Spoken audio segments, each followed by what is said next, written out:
अस्सलामु अलैकुम।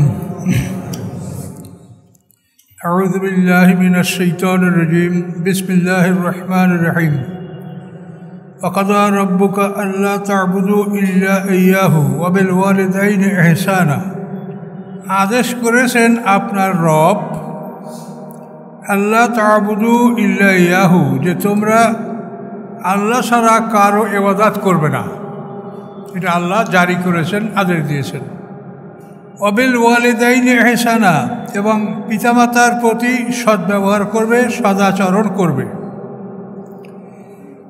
ইম্মা ইয়াবলুগান্না ইনদাকাল কিবারা, যদি উপনীত হয় তোমার কাছে তাদের বার্ধক্যে, যদি উপনীত হয় তারা তোমার কাছে বার্ধক্যে, আহাদুহুমা, দুজনের একজন, আও কেলাহুমা, অথবা দুজনই, ফালা তাকুল্লাহুমা উফেন, তোমরা বলবে না তাদেরকে ঘৃণার সূচক কথা, যে কথা ঘৃণার সূচকভাবে বলা হয়, উফ তুফ, এরকম কোনো কথা বলবে না।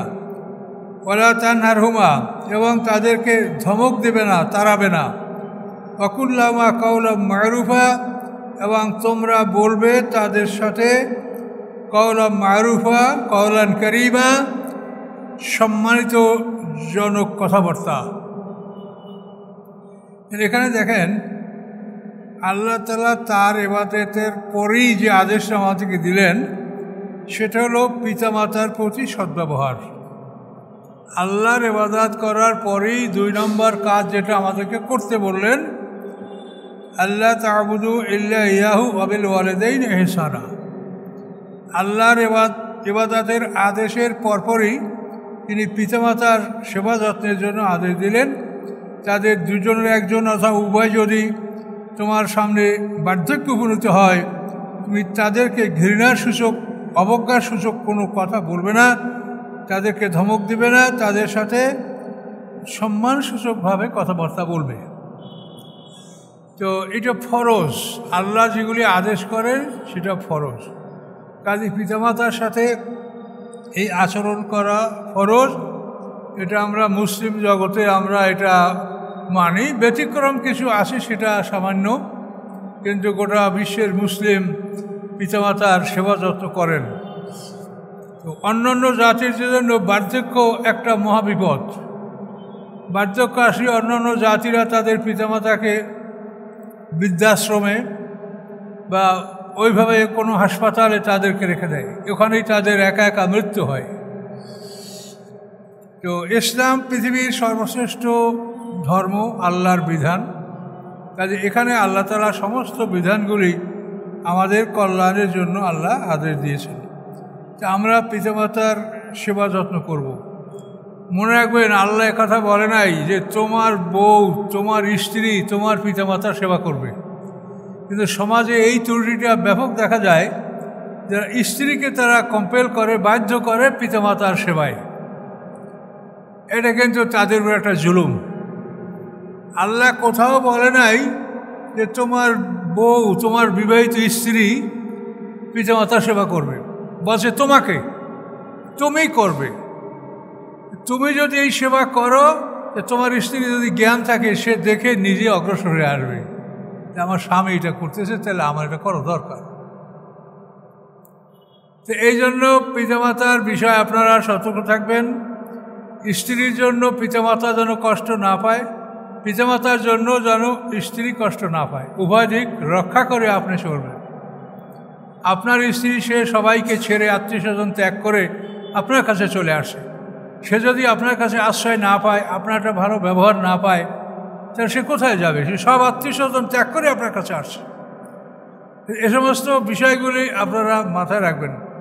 শুধু নামাজ পড়া, লেবাস পোশাক পরা, এটার মধ্যে ইসলাম সীমাবদ্ধ নয়। এই যে আচরণবিধি সম্পর্কে কোরআনে যেগুলো বলেছেন, এগুলি আপনারা যথাযথভাবে পালন করবেন ইনশাআল্লাহ, এগুলো করা ফরজ। তো এই জন্য পিতামাতার সেবার ব্যাপারটা আপনারা সবসময় নিজে করার চেষ্টা করবেন। তো এখানে হলো এইটা দুনিয়ার ব্যাপার। এরপরে অন্য জায়গায় আল্লাহ তাআলা এভাবে বলছেন যে আনিশকুর লি ওয়ালে ওয়ালিদাইকা ইলাইয়াল মাসির, সম্ভবত লোকমানের মতো রুমে লোকমানে। এখানে আল্লাহ বলছেন যে তুমি আল্লাহর প্রতি কৃতজ্ঞতা জ্ঞাপন করো এবং পিতামাতার প্রতি কৃতজ্ঞতা জ্ঞাপন করো। এখানে তাফসীরকাররা বলেছেন আল্লাহর প্রতি কৃতজ্ঞতা জ্ঞাপন করার অর্থ হচ্ছে যে আল্লাহর আদেশ অনুযায়ী আমরা 5 ওয়াক্ত নামাজ সালাত আদায় করি এবং আমরা আল্লাহকে সেজদা করি। এই নিয়তেই আমরা সেজদা করছি যে আমরা আল্লাহর কদমে সেজদা করছি। আমরা মুসলমান, আমরা যাকে মাবুদ বলে স্বীকার করেছি, এটার প্রমাণস্বরূপ আমরা 5 বার মাথা নত করছি তার সামনে। তো আল্লাহ বলেন আমার শুকরিয়া তোমরা আমার জন্য 5 ওয়াক্ত নামাজে দাঁড়ালে, আর পিতামাতার শুকরিয়া হলো এই নামাজের পরপরই তোমরা তাদের জন্য কবর জিয়ারত করে দোয়া করবে। ফরজ নামাজ সুন্নাত নামাজ শেষ করার পরেই আপনি নিয়াত করবেন যে আল্লাহ আমি আমার পিতামাতার রুহে তাদের আমল নামায় এই সওয়াবটা জমা হবে, এই নিয়তে আমি ফাতিহা, ইখলাস, দুরুদ এটা আমি পড়ছি। এটা আপনি কবরের কাছে গিয়ে যদি পড়েন তো সেখানেও আপনার কাদের ফেরেশতারাই লিখবে, সেটা কবরে কেউ লিখবে না, কবরে কেউ লেখার মতো নাই। কাজেই আপনি যেখানে এটা যান আপনার লেখার মালিক হলো কিরামান কাতিবিন, তারা লিখবে এবং লেখার পরে এইটা নিয়ে তারা আকাশে যাবে। এখন রাতের আমল যারা লিখছে ফেরেশতারা, এরা ফজরের নামাজের সময় যাবে, আর সারাদিনের আমল যারা লিখবে তারা সূর্যাস্তের সময় আল্লাহর কাছে যাবে। দৈনিক 2 বার ফেরেশতা বদলি হয়। তো আল্লাহর কাছে যখন এটা যাবে যে আপনি আপনার পিতামাতার দোয়া করেছেন, পিতামাতা যদি মুশরিক না হয় তাহলে এটা আল্লাহ তাআলা অর্ডার করবেন যে তার পিতামাতার আমলনামায় এটা জমা করে দাও। যদি মুশরিক হয় তাহলে হয়তো এটা জমা হবে না। তো আমরা জানি না, আমাদের পিতামাতা হয়তো আমল আখলাক কম থাকতে পারে কিন্তু মুশরিক ছিলেন না। আমাদের বাপদাদারা আমরা দেখছি যে তারা ভালো করে সূরা কেরাত জানেন না, এবং সেই সময় পুরো গ্রামের মধ্যে এমন 5টা লোক পাওয়া যেত না যারা ফাতিহা থেকে আলামতারা পর্যন্ত এই সূরা কটা পড়তে পারে। সমাজের অবস্থা খুবই খারাপ ছিল, কিন্তু তবুও তারা মুশরিক ছিলেন না। এখন আল্লাহ তাআলা ক্ষমাশীল, আল্লাহ তাআলা দয়াময়। আল্লাহ যদি শুধু লা ইলাহা ইল্লাল্লাহর বিনিময়ে কাউকে ভেসে দান করেন, যে আল্লাহ করতে পারেন, নিরাশ হওয়া যাবে না। কাজে এই জন্য আল্লাহর আদেশগুলি আমরা পালন করব। নামাজ শেষ করার পরে কবর জিয়ারতের নিয়তে ফাতিহা, ইখলাস, দুরুদ এটা আপনি পাঠ করবেন। আল্লাহ যদি রাজি থাকে তাহলে আপনি যার জন্য দোয়া করছেন আল্লাহর কাছে যাওয়ার পরে আল্লাহ ওখান থেকে অর্ডার দিবেন যেটা তার আমলনামায় লেখো। আর আমলনামা তো 2টা কপি, আমাদের গলায় একটা কপি আর একটা হলো আল্লাহর কাছে জমা হয় লিখছি যিনি দৈনিক, এখানে এগুলো জমা হয়। আমাদের মধ্যে কতগুলি ধারণা আছে যেগুলি মানে ছোট শিরক। আমরা যেমন বলি রাসূলের রওজা পাকে আল্লাহ এটা পৌঁছে দেন, এরকম দোয়া কিন্তু আমরা করি। এমনকি হয়তো আমিও প্রথম জীবনে করি, যখন বুঝি নাই, ওস্তাদরা করে, মুরব্বীরা করে, আমিও করেছি। কিন্তু আসলে রাসূলের রওজায় কোনো আল্লাহর অফিস নাই যে ওইখানে এটা জমা হবে। অফিস হচ্ছে আপনার ইল্লিন সিজিন। আপনি রাসূলকে সালাম দিলেন, দুরূদ পড়লেন, এটা আল্লাহর কাছে যাবে, সকাল বিকাল আল্লাহর কাছে এটা যাচ্ছে। সেখান থেকে আল্লাহর হুকুমে আল্লাহ রসুলের আমল এটা ট্রান্সফার হবে, কিন্তু রাসূলের কবরে কিছু নাই। অনেক এভাবে ওয়াজ করেন যে আমরা যখন রাসূলকে সালাম দেই তিনি জবাব দেন, আমি শুনি, জবাব দেই, সামিতু আজিবু, হাদিসে এরকম ভাষা আছে। কিন্তু এটাও অসম্ভব কথা। আপনি সালাম দিলে সেটাও ফেরেশতায় লিখবে, সেটা আল্লাহর কাছে যাবে। আল্লাহর রসুল পৃথিবীর সমস্ত মুসলমানদের রসুল। পৃথিবীতে অন্তত 200 কোটি মুসলমান, রোজা নামাজ কম করুক বেশি করুক 200 কোটি মুসলমান। এখন 200 কোটি মুসলমানে আল্লাহ রসুলকে সালাম দিচ্ছে। এখন এই 200 কোটি রসুল সালামের জবাব একটা মানুষকে দেওয়া সম্ভব? বলেন যে স্বামী তো আজিবু, তার মানে আপনি একাই যে আপনার সালাম আল্লাহ রসুল শোনেন আর জবাব দেন? কারণ এই জন্য হাদিসের একটা জিনিস পেলেই আপনি সেটা বলতে শুরু করবেন না, সেটা আপনি বুঝে দেখেন যে আসলে এটা বাস্তবের সাথে কতখানি মিল আছে, এটা আপনি দেখে নেন। রাসূলের প্রতি দুরূদ ও সালাম পড়ার জন্য আল্লাহ আদেশ দিয়েছেন কোরআনে, আমরা পড়ব, কিন্তু সেটা তার কবরে না, সেটা যাবে আল্লাহর কাছে, ফেরেশতারা নিয়ে যাবে, সেখান থেকে আল্লাহর হুকুমে এটা ট্রান্সফার হবে। এই সমস্ত বিষয়গুলি আমাদের বুঝতে হবে। আল্লাহ রাসূল মক্কা বিজয়ের পর একটা কথা বলেছেন যে শয়তান তোমাদের থেকে নিরাশ হয়েছে, আলিয়াউমা ইয়াইসাল্লাযীনা কাফারু মিন দীনিকুম, আজকের দিনে কাফেররা তোমাদের দিন থেকে নিরাশ হয়েছে, যে তোমাদের দিন থেকে তারা আর কোনো দিন ফিরাতে পারবে না। আল্লাহ রাসূল বলেন যে তোমরা আর কোনো দিন মূর্তি পূজা করবে না, কিন্তু তোমরা ছোট ছোট শিরক করবে, এগুলিতেই শয়তান খুশি থাকবে। এখন এই ছোট ছোট শিরকগুলো যাতে আমরা না করি, তার কারণ শিরক এমন একটা অপরাধ যেটার ব্যাপারে আল্লাহর ঘোষণা যে আমি ওইটা ক্ষমা করব না। শিরক নিয়ে কারো মৃত্যু হলে আল্লাহ তাকে ক্ষমা করবে না। শিরক যদি হয়ে যায়, ভুল যদি হয়ে যায়, আপনি তওবা করেন, তওবা পর আপনার মৃত্যু হোক, আপনি খালাস। কিন্তু এটা থাকা অবস্থায়, রাখা অবস্থায় মৃত্যু হলে আল্লাহ তাকে ক্ষমা করবেন না।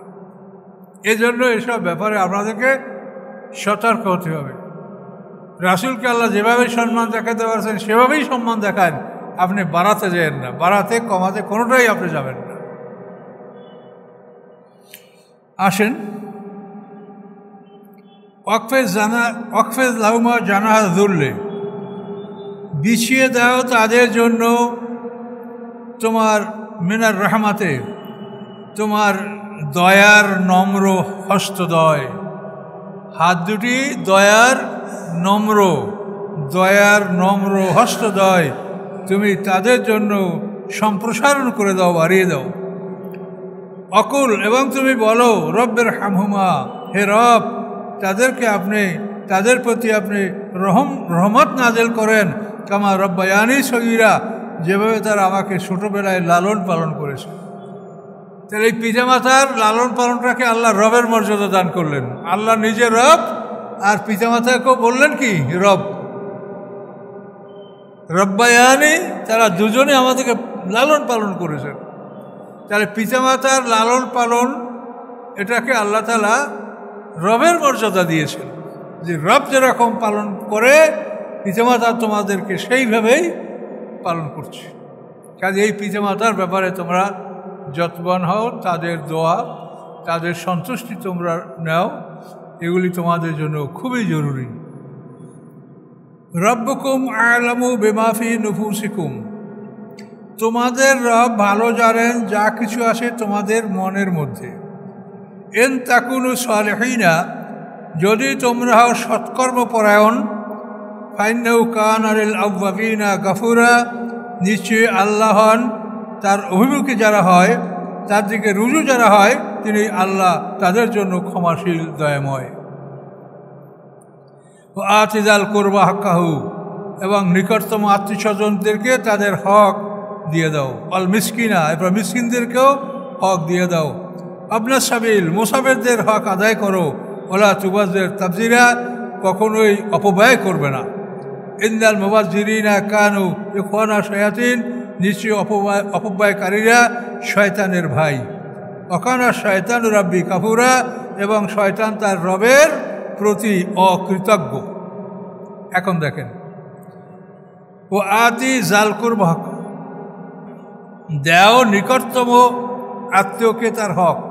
আপনার নিকটতম আত্মীয় হলো ভাই বোন, ছেলে মেয়ে, মা খালা ফুফু, এদের মধ্যেই কিন্তু বিরাট সম্পত্তি বন্টনের বিষয়টা সীমাবদ্ধ থাকে। তো এই সম্পত্তি বন্টনের ব্যাপারে আমি কি বলবো, আপনারা জানেন 90% মানুষ এটা ঠিক মতো করছে না। এই সম্পত্তি বন্টনটা তারা ঠিক মতো করে না। মেয়েরা দুর্বল, কেউ লজ্জা, তারা এগুলি বলতেও চায় না অনেক সময়। তাহলে আমি মসজিদে আসলাম, নামাজ পড়লাম, নামাজ আল্লাহর হুকুম, তিনি পড়তে বলেছেন, এই কথাটা তো আল্লাহ বলছে যে তোমার আত্মীয় স্বজনের হক তুমি আদায় করো। এবং সম্পত্তি বন্টন যেখানে এই আয়াতগুলি সূরা নিসার মধ্যে বলেছেন, সেখানে এই বন্টন নামাটা শেষ করার পরে আল্লাহ বলছেন এইটা যে লঙ্ঘন করবে সে জাহান্নামে থাকবে এবং অনন্তকাল থাকবে, এটা বলছে কোরআনে। তাহলে একটা মানুষের জান্নাতে যাওয়ার জন্য শুধু নামাজই যথেষ্ট নয়, নামাজ আল্লাহর হুকুম এবং এটা সর্বশ্রেষ্ঠ ইবাদত, কিন্তু এটাই যথেষ্ট নয়। ইন্নাল্লাযীনা আমানু ওয়া আমিলুস সালিহাত, যারা ঈমান আনে আর সমস্ত ভালো কাজগুলি করে, বহু বচন। কাজে আপনাকে আল্লাহর কোরআনের সমস্ত আয়াতগুলি মানতে হবে, সমস্ত আদেশগুলি মানতে হবে। আত্মীয় স্বজনের হককে আপনি সঠিকভাবে আদায় করে দেন। ভালো ভালোটা ভাইরা নেবেন, মন্দ মন্দটা বোনেরা নেবে। আর বড় বড় ধনী মানুষ যারা, তারা তো ব্যাপকভাবে সীমা লঙ্ঘন করে এইসব ব্যাপারে, ব্যাপক সীমা লঙ্ঘন। হজে যাওয়ার আগেই জমি জমা ছেলেদের নামে, ভালো জমিগুলো সব রেজিস্ট্রি করে দিয়ে যায়, মেয়েদের জন্য রাখে, যেগুলাই মামলা আছে, যেগুলো সমস্যা আছে, ওই ধরনের কিছু জমি নিজের নামে থাকে। মরার পরে ওটা আবার সবাই সমান ভাগে ভাগ করে। এই হলো হাজি সাহেব। এই হাজি সাহেব মক্কা যাইয়া কি করবে বলেন? যে আল্লাহর হুকুম মানল না, সে হজ করতে গেল। কারণ এই জন্য এইসব ব্যাপারে আপনাদেরকে সতর্ক থাকতে হবে। আত্মীয় স্বজনের হক, এরপরে এহসান জাতীয় যেটা আছে, আত্মীয় স্বজন, আপনার ভাই ব্রাদার পিতামাতা আপনার বাসায় বেড়াতে আসে, তাদের আপনি সঠিক যত্ন করছেন কিনা। অনেক সময় দেখা যায় বিবি সাহেবরা মানে তার স্বামীর আত্মীয় স্বজনকে তারা সম্মান করে না, নিজের আত্মীয় স্বজন আসে তাদের জন্য যথেষ্ট সচেতন হয়। এটা সমাজে আসে, বিদ্যমান। এই জন্য আমি বলছি এখানে আপনাকে ব্যালেন্স রাখতে হবে। কোরআন পাকে দুটাকেই বলেছেন নসব ও সেহরা, যে তোমার আত্মীয় স্বজন দুই দিকে, একটা হলো নসব তোমার বংশীয়, আর সেহরা এটা হলো বৈবাহিক সম্পর্কে যারা আত্মীয় তারা। নসব ও সেহরা দুটো কথাই কোরআনে বলা আছে, যে তুমি তোমার বংশীয় আত্মীয় স্বজনদের যত্ন করো এবং বৈবাহিক সম্পর্কের মাধ্যমে যারা আত্মীয় হয়েছে তাদেরও সম্পর্ক সেবা যত্ন তুমি করো। এটা আল্লাহ কোরআনে বলেছেন। এই সমস্ত বিষয়, আপনার বাড়ি মেহমান গেল, আপনার ভাই গেল, বাবা গেল, বা নিজস্ব বোন আসলো, সে আপনার বাড়ি থেকে মুখ বাজার করে বের হয়ে আসলো, তাহলে আপনার নামাজে কি হবে বলেন? কাজে এই ধরনের অবস্থা যেন সৃষ্টি না হয়, কোনো আত্মীয় স্বজন যেন কোনো আচরণে এভাবে মনোকষ্ট না পায়।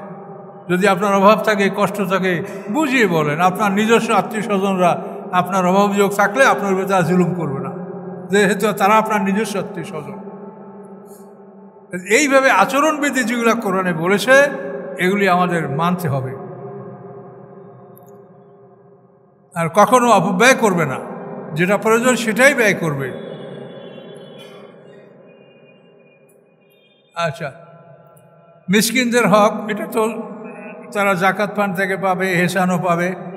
ইবনে সাবিল হলো মুসাফির। এই মুসাফিরদের বিষয়টা হলো, এখন পৃথিবী অনেক উন্নত, তো অনুন্নত পৃথিবীতে এই মুসাফিররা কিন্তু খুবই কষ্ট পেতেন। হয়তো মরুভূমিতে কারো পথ হারিয়ে গেছে, কারো উট অচল হয়ে গেছে, বিভিন্ন সমস্যা, তখন এই মুসাফিররা অনেক কষ্টের মধ্যে পতিত হয়। এই মুসাফিরদের ব্যাপারে শরীয়তের বিধান হলো যে আপনার অচেনা মেহমান যদি আপনার বাড়ি আসে, তো তাকে অন্তত 3 দিন পর্যন্ত আপনি তাকে রাখবেন এবং তার খাওয়া দাওয়ার ব্যবস্থা করবেন, এবং 3 দিন পরে তাকে বিদায় করবেন। তখন তার সাথে কিছু হেভারসাক লাঞ্চ, কিছু শুকনো খাবার টাবার তা দিয়া তারপর তাকে বিদায় করবেন। এটা আইন আল্লাহর। এটা ইবনে সাবিল মুসাফির। ইবনে মানে সন্তান, আর সাবিল রাস্তার সন্তান, মানে তার বাপ মার রাস্তা, তার আর কেউ নাই, এই জন্য ইবনে সাবিল মানে মুসাফির। তো এখন অবশ্য উন্নত পৃথিবীতে এই ধরনের সমস্যা খুব কমই হয়। কারো কারো হতে পারে হঠাৎ করে কারো পকেট মার হয়ে গেল, ছিনতাই হাইজ্যাক হয়ে গেল, তার কাছে কিছু নাই, এটা একটা ঘটনা। তো তারপর এটা কোরআনে আইন রাখা হয়েছে যে মুসাফিরের অধিকার যেন তোমরা দাও। ওয়াইম্মা তুরাদান্না আনহুম ইবতাগা রাহমাতিম মির রাব্বিকা তারজুহা ফাকুল্লাম কওলাম মাইসুরা। এখানে দরিদ্র মুসলমানদের সম্পর্কে আল্লাহ তাআলা বলছেন যে আপনি যদি এই দরিদ্র মুসলমানদেরকে ত্যাগ করতে চান, তাদের থেকে মুখ ফিরাতে চান, যে আল্লাহর রহমত যেটা আপনি আশা করছেন সেই রহমত অন্বেষণ করার জন্য আপনি যদি এই দরিদ্র মুসলমানদের থেকে মুখ ফিরাতে চান, তাদের থেকে বিদায় নিতে চান, তো ফাকুল্লাম কৌলম মাইসুরা, তাদেরকে আপনি নম্র ভাষার মাধ্যমে সেটা বলবেন যে আমার এখন এই জরুরি কাজ আছে, এই জন্য আমাকে যেতে হয়। কাজেই কোনো মানুষকে আপনি অবহেলা করবেন না, অবজ্ঞা করবেন না, কোন মানুষ যেন কষ্ট না পায়, কোনো দরিদ্র মানুষ সে যেন আপনার কাছ থেকে অবহেলিত না হয়। এই যে আব্দুল্লাহ ইবনে উম্মে মাকতুম সম্বন্ধে আবাসা ওয়া তাওয়াল্লা কোরআনের সূরা নাযিল হয়েছিল, আল্লাহ রসুল তার ব্যাপারে একটু ত্রুটি করছিলেন সেবা, এই জন্য এটা ওইখানে দেখবেন এটা বিরাট ঘটনা আছে। কাজ এখানে আল্লাহ এই কথাই বললেন যে আপনি যদি তাদের থেকে মুখ ফিরাতে চান আপনার নিজস্ব কাজে বা আল্লাহর রহমত অনুসন্ধানের জন্য, আপনি তাদের সাথে নরম কথা, ভালো আচরণের মাধ্যমে তাদের থেকে আপনি বিদায় নেবেন। ওলা তাজাল ইয়াদাকা মাগলুলাতান ইলা উনুকা, রাখবেন না আপনার হাত দুটি গলার কাছে আবদ্ধ। ওলা তাবসুত্তা কুল্লাল বাস, এবং ছড়িয়ে দিবেন না সম্পূর্ণ। আপনার হাত দুটি গলার কাছে আবদ্ধ রাখবেন না মানে কি, আপনি কৃপণতা যেন না করেন। হাত গলার কাছে আটকে রাখা মানে কৃপণতা। আপনি আপনার হাত দুটো গলার কাছে আটকে রাখবেন না এবং সে দুটোকে সম্পূর্ণ বিস্তার করে দেবেন না। উভয় অবস্থায় ফাতাকুদা মালুম মাহাসুরা, উভয় অবস্থায় আপনি নিন্দিত এবং অচল অবস্থার সম্মুখীন হবেন। এখানে ছোট্ট শানে নজির আছে, সেটা হলো এই, একটা মহিলা তার ছেলেকে বলে যে তুমি আল্লাহ রসুলের কাছে যাও, আমাকে একটা জামা দিতে বলো। তো ছেলেটা এসে আল্লাহ রসুলের কাছে বলে যে ইয়া রাসূলুল্লাহ, আমার মা আপনার কাছে একটা জামা চেয়েছে। তো আল্লাহ রসুল বলেন যে এখন আমার কাছে এরকম উদ্বৃত্ত পোশাক নাই, আমি এখন দিতে পারছি না, তোমরা মাকে বলো যে এটা হলে তখন দিবে। তো মহিলা আবার পাঠিয়ে দিয়েছে। তো আবার আল্লাহ রসুল তাকে বুঝাই বললেন যে তুমি তোর মাকে বলো যে আল্লাহ রসুলের কাছে এরকম উদ্বৃত্ত পোশাক নাই, পরে দিবে। গেল ছেলেটা। তৃতীয়বার আবার ওই ছেলে এসে বলে যে আমার মা বলছে যে আপনার গায়ে যে জামাটা ওইটা দেন। তখন আল্লাহ রসুল গায়ের জামাটা খুলে দিয়ে দিল ছেলেটার কাছে মায়ের জন্য। কিন্তু দিয়ে দেওয়ার পরে এখন আল্লাহ রসুল যে মসজিদে যাবেন জামা পরে, এ জামাই তার নাই। এখন সাহাবীরা জামাতে নামাজ পড়ার জন্য মসজিদে ঢুকছে, কিন্তু আল্লাহ রসুল বের হচ্ছেন না রুম থেকে। কী ব্যাপার? আল্লাহ রসুলের জামা নাই। এই কথাটা এখানে স্বামী নজরুলে বলা হয়েছে যে আপনি হাতটাকে গলার সাথে জড়িয়ে রাখবেন না, মানে কৃপণতা করবেন না, আর সম্পূর্ণ বিস্তার করবেন না। দুই অবস্থায় আপনি নিন্দিত এবং অচল অবস্থার সম্মুখীন হবেন। এটা যেন না করা হয়। আমাদের ক্ষেত্রেও এটা প্রযোজ্য, যেন এভাবে আমরা কিছু না করি।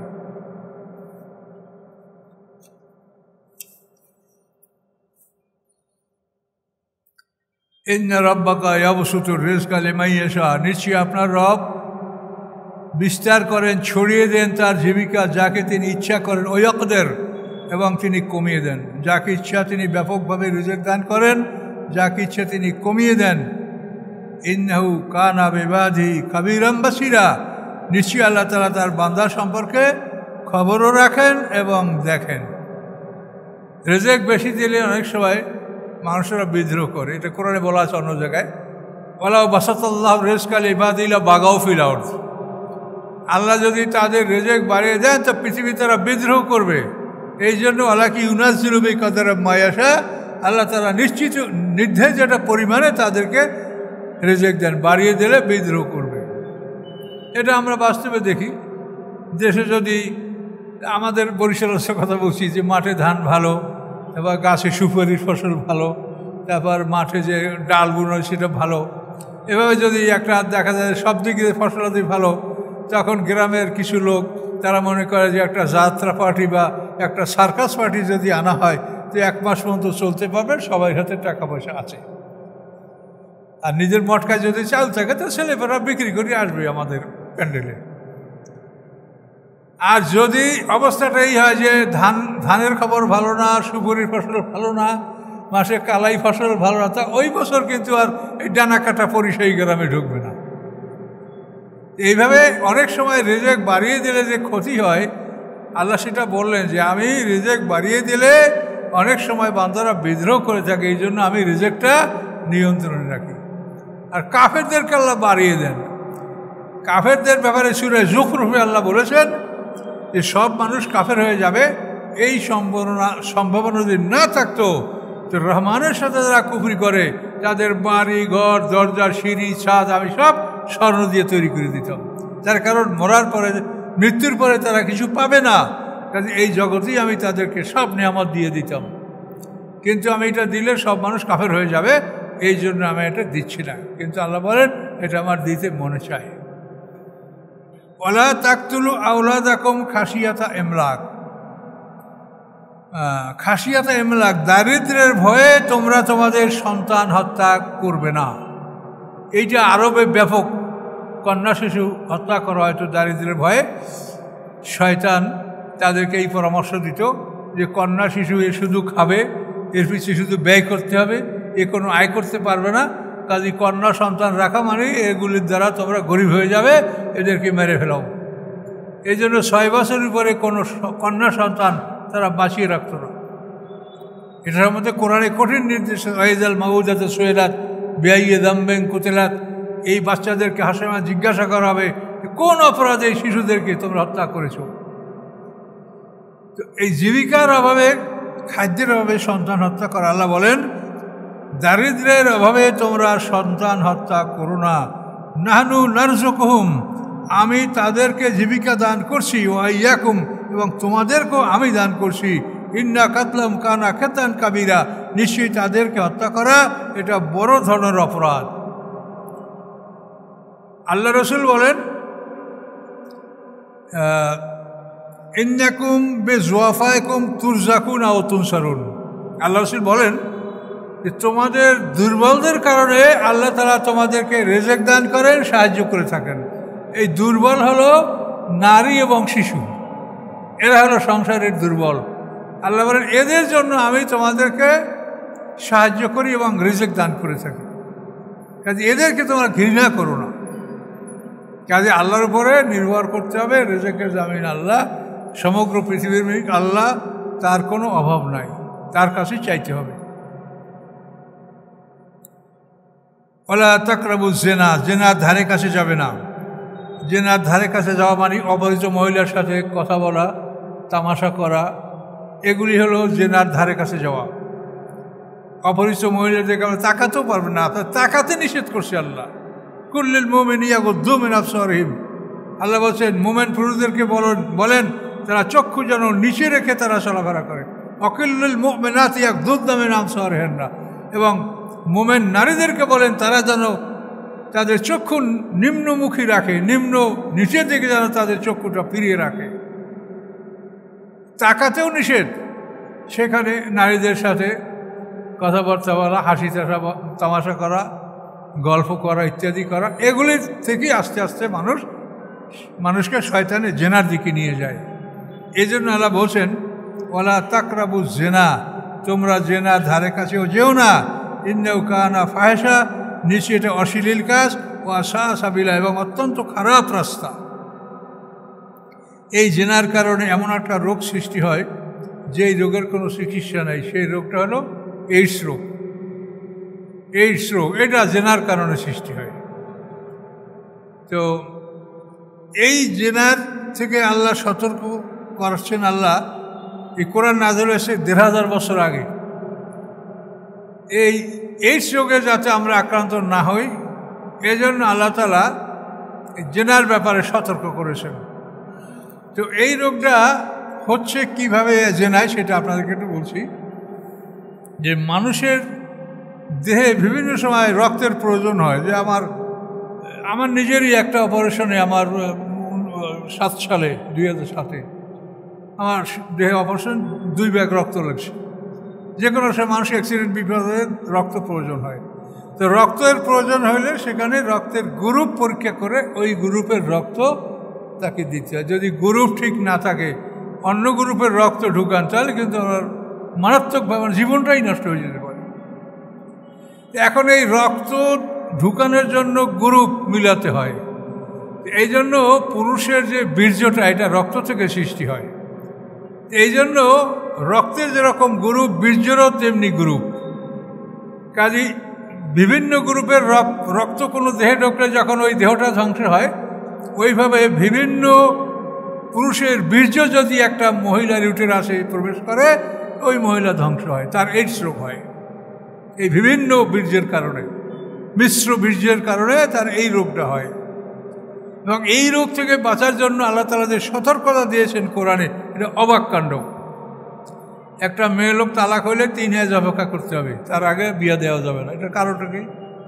কারণ হলো তালাক হয়ে গেছে ঠিক, কিন্তু সে যে একটা পুরুষের সাথে তার বিবাহ বন্ধন ছিল, এই জন্য ওই পুরুষের বীর্যের অ্যাকশন তার রেহেমে আছে।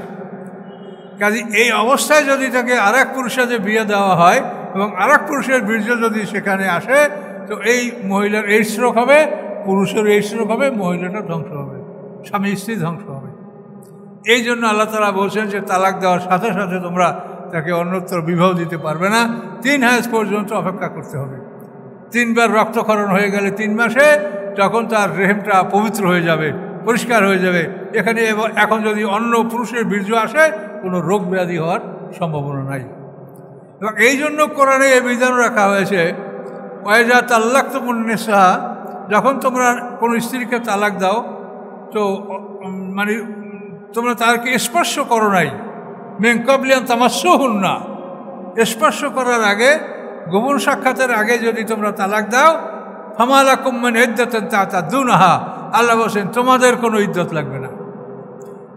তাহলে মেলামেশা ছাড়া স্ত্রী তালাক দিলে মোটেও ইদ্যত লাগবে না, আপনি 1 ঘন্টার মধ্যে বিয়ে দেন। আর যেখানে মেলামেশা হয়েছে সেখানে 3 হাজ অপেক্ষা করে বিবাহ বন্ধনে আবদ্ধ হতে আল্লাহ বলেছেন। তা দেখেন কত যুক্তিসঙ্গত, কত বিজ্ঞানসম্মত আল্লাহর কোরআনের আইন কানুনগুলো আপনারা দেখেন। তো এজন্য আল্লাহ বলেছেন যে তোমরা জেনার ধারে কাছে যেও না, এটা অশ্লীল কাজ, অত্যন্ত খারাপ পথ। ওয়ালা তাকতুলুন নাফসাল্লাতী হাররামাল্লাহ, এমন মানুষকে হত্যা করো না যাকে হত্যা করা হারাম, নিষেধ। ইল্লা বিল হক, যা অধিকার ব্যতীত, হত্যা করার অধিকার। সে যদি কাউকে হত্যা করে থাকে সেজন্য তুমি হত্যা করতে পারবে। সে যদি মোরতাদ হয়ে যায়, তার ইসলামী কাজীর আদেশে তাকে হত্যা তুমি করতে পারবে। এই হক মানে অধিকার, হত্যার অধিকার ছাড়া কোনো মানুষকে হত্যা তুমি করো না। অমান কোতালা মাজলুমান, আর যে অত্যাচারিত হয়ে নিহত হবে, ফাঁকা জাল নালে অলিয়ে সুলতানান, অবশ্যই তার অভিভাবকদেরকে আমি ক্ষমতা দান করেছি। হ্যাঁ, ফালা ইউসেফেল কাতল, কতলের জন্য বাড়াবাড়ি না করা হয়। মৃত ব্যক্তির অভিভাবকদেরকে আল্লাহ ক্ষমতা দিয়েছেন, ইচ্ছা করলে খুনের বদলে খুন বিচার তুমি নিতে পারো, আর ইচ্ছা করলে তুমি ব্লাড মানি বা রক্তের মূল্য নিতে পারো, 100 গরু, 100 উট অথবা 2000 বকরি। নিহত ব্যক্তির আত্মীয় স্বজন তারা যেটা চায় সেটা নিতে পারবে। আল্লাহ বলেন আমি ক্ষমতা দিয়েছি, তারা এটা আদায় করতে পারবে। ইন্নাহু কানা মানসুরা, আল্লাহ বলেন এই নিহত ব্যক্তি সে সাহায্যপ্রাপ্ত, সে আল্লাহর কাছে সাহায্য পাবে। ওয়ালা তাকরাবু মাল আল ইয়াতিমি ইল্লা বিল্লাতি হাসান, ইয়েতিমের মালের কাছে যাবে না, ইয়েতিমের মালের ধারে কাছে যাবে না ওই তরিকা, ওই পন্থা বাদে যে পন্থাটা উত্তম, যে যাতে তাদের সম্পদ বাড়ে, সুরক্ষা হয়, সেভাবে তাদের মালের কাছে যাবে, কিন্তু ভক্ষণ করা, খাওয়ার উদ্দেশ্যে যাবে না। হাত্তা ইয়াবলুগা, বালেগ না হওয়া পর্যন্ত ইয়েতিমের মালের প্রতি তুমি যত্নবান হও, তার মালকে রক্ষা করো। হাত্তা ইয়াবলুগা আশুদ্দা ও আউফু বিল আহাদে, এবং তুমি প্রতিশ্রুতিগুলি পূর্ণ করো। ইন্নাল আহাদা কানা মাসউলা, প্রতিশ্রুতি সম্পর্কে জিজ্ঞাসা করা হবে। যার সাথে যে ওয়াদা, সে ওয়াদার তুমি সঠিকভাবে পালন করবে। আল্লাহ তাআলা এমনভাবে ওয়াদা পালন করেন যে আল্লাহর দুশমনরা যে কত কষ্ট দেয়, কিন্তু তারপরও আল্লাহ সেই দুশমনদের বিচার করেন না। আল্লাহ বলেন যে তাদের জন্য আমি একটা নির্দিষ্ট সময় আমি তাদেরকে দিয়েছি, কাজে আমি এই সময়টা আমি মানে নষ্ট করব না, ওই সময়ের আগে আমি তাদেরকে শাস্তি দিব না। আল্লাহ তাআলা এভাবে প্রতিশ্রুতি রক্ষা করেন, আর আমাদেরকে বলছেন প্রতিশ্রুতি রক্ষা করবে। ওয়াফুল কায়লা, মাপ পুরোপুরি দিবে। যে যা কেলতুম, যখন তোমরা মেপে দাও। মাপ হলো পাত্রের মাপ। আমরা ছোটোকালে দেখি বেতের ধামা, তারপর ওই বাঁশের ধামা, এর দ্বারা ধান মাপা হয়, এগুলো হলো কায়েল। আর ওজন হলো যেটা দাড়িপাল্লা দ্বারা বেচা কিনা করে, এটা হলো ওজন। তো আল্লাহ বলছেন কায়েল যদি মেপে দাও পাত্র দ্বারা তাও পুরোপুরি দিবে। আর জিনুবেল কেস্তাসেল মুস্তাকিম, এবং সোজা দাড়ি পাল্লা দ্বারা তোমরা মাপ প্রতিষ্ঠা করবে। জালিকা খায়ের, এটা উত্তম। আহসানু তাবিলা, এবং পরিণামের দিক থেকেও অতি উত্তম। ওয়ালা তাকফু মা লাইসা লাকা বিইলম, এবং যে ব্যাপারে তোমার জ্ঞান নাই সে ব্যাপারে তুমি অনুকরণ করবে না। না জেনে শুনে কোনো বিষয়ের অনুকরণ তুমি করবে না। তার কারণ ইন্নাস সামা ওয়াল বাসার আল ফুয়াদা, নিশ্চয়ই তোমার শ্রবণ শক্তি, তোমার দৃষ্টিশক্তি, তোমার অন্তর, কুল্লুন উলাইকা কানা আনহু মাসউলা, এই সব কিছুকেই জিজ্ঞাসা করা হবে। কাজে না জেনে শুনে তুমি কোনো কিছুর উপরে আমল করতে যাবে না। মুফতি ফতুয়া দিয়েছে, তারপরও তুমি নিজের কাছে ফতুয়া চাও। আল্লাহ রসুল বলেন, ইস্তাফতে কালবাকা ওয়ান আফতা কাল মুফতুন, মুফতিরা ফতুয়া দেওয়ার পরেও তুমি তোমার নিজের দিলের কাছে ফতুয়া চাও, যেটা ঠিক কিনা। মুফতির কথাই সমাপ্ত নয়, তোমার বিচার হবে তোমার আকলের মাধ্যমে, মুফতির আকল দ্বারা না। কাজে আল্লাহ সেটা বলেছেন যে মুফতির ফতুয়ার পরেও তুমি নিজের কাছে ফতুয়া চাও, যেটা ঠিক কিনা। না জেনে শুনে কোনো আমল করবে না। কোরআনে যত আদেশ সবই তো আল্লাহ লিখিতভাবে আদেশ দিয়েছেন যে আমরা কি কি করব, কি কি করব না। ওলা তামসিফিল আরদে মারহা, অহংকার করা অবস্থায় পৃথিবীতে চলাফেরা করবে না। অহংকারী হয়ে পৃথিবীতে চলাফেরা করবে না। তার কারণ ইন্নাকা লান তাখরিকাল আরদা, নিশ্চয়ই তুমি পৃথিবীকে ফাটাতে পারবে না। ওলান তাবলুগাল জেবালা তুলা, তুমি পাহাড় সম লম্বাও হতে পারবে না। কাজে তুমি অহংকার করো না, ঝম্প দিয়ে চলো না, গৌরব করে চলো না। কুল্লু জালিকা কানা সাইয়্যিন্দা রাব্বিকা মাকরুহা, এই সব কিছুর খারাপ দিকগুলি আল্লাহর কাছে অপছন্দনীয়, এগুলি তোমরা করবে না। বিনয়ী হয়ে নম্র হয়ে চলাফেরা করবে। জালিকা মিম্মা ওহা ইলাইকা রাব্বুকা, এগুলি হচ্ছে ওই কথা যে আপনার রব আপনাকে ওহির মাধ্যমে জানিয়ে দিয়েছেন। মিনাল হেকমাতে, এবং এগুলি হচ্ছে হেকমত, প্রজ্ঞা। ওয়ালা তাজআল মা'আল্লাহি ইলাহান আখার, এবং আল্লাহর সাথে অন্য কোনো ইলাহ নির্বাচন করবেন না। যদি করেন ফাতুল কাফি জাহান্নাম, আপনি জাহান্নামে নিক্ষিপ্ত হবেন। মালুম মাধুরা, আপনি অভিশপ্ত এবং বিতাড়িত অবস্থায় জাহান্নামে প্রবেশ করবেন। আল্লাহর সাথে কাউকে শরীক করা হবে না। আল্লাহ বলেন, আফা আসফাকুম রব্বুকুমুল বানিন, আল্লাহ কি তোমাদেরকে পুত্র সন্তান দ্বারা সম্মান করেছেন? অর্থাৎ আমার মালাইকাতে ইনাসা, এবং ফেরেশতাদেরকে তিনি কন্যা সন্তান হিসেবে গ্রহণ করেছেন, যেটা আরবরা বলে ইন্নাকুম লাতাকুলুনা কাওলান আযীমা, নিশ্চয়ই তোমরা এটা বড় ধরনের একটা খারাপ কথা বলছো। পুত্র সন্তান আমাদের, কন্যা সন্তান আল্লাহর, ফেরেশতার আল্লাহর কন্যা। তো এই ধরনের কথা আরবের মুশরিকরা বলতো। তো আল্লাহ বলেন এটা বড় ধরনের অপরাধ তোমরা করেছো। এ পর্যন্ত আমরা 2 রুকু চলে গেলাম। বেশি তাফসির করলে আসলে তাফসির ভালো করে হয় না, অল্প অল্প করাই ভালো। তো যাই হোক, 2 রুকু আমরা আগে অংশ হইলাম, 40 পর্যন্ত চলে আসি আমরা ইনশাআল্লাহ। আস্তাগফিরুল্লাহ আল্লাযী লা ইলাহা ইল্লা হুয়াল হাইয়ুল কাইয়্যুম ওয়া আতুবু ইলাইহি, লা হাওলা ওয়া লা কুওয়াতা ইল্লা বিল্লাহিল আলিয়্যিল আযীম। আল্লাহুম্মা সাল্লি আলা মুহাম্মাদ ওয়া আলা আলি মুহাম্মাদ কামা সাল্লাইতা আলা ইব্রাহিম ওয়া আলা আলি ইব্রাহিম ইন্নাকা হামিদুম মাজিদ। আল্লাহুম্মা বারিক আলা মুহাম্মাদ ওয়া আলা আলি মুহাম্মাদ কামা বারাকতা আলা ইব্রাহিম ওয়া আলা আলি ইব্রাহিম। আল্লাহুম্মা আমিন। ربنا آتنا في الدنيا حسنة وفي الآخرة حسنة وقنا عذاب النار. ربنا ظلمنا أنفسنا وإن لم تغفر لنا وترحمنا لنكونن من الخاسرين. ربنا عليك توكلنا وإليك أنبنا وإليك المصير. ربنا لا تجعلنا فتنة للذين كفروا واغفر لنا ربنا إنك أنت العزيز الحكيم. سبحان ربك رب العزة عما يصفون، سلام على المرسلين، الحمد لله.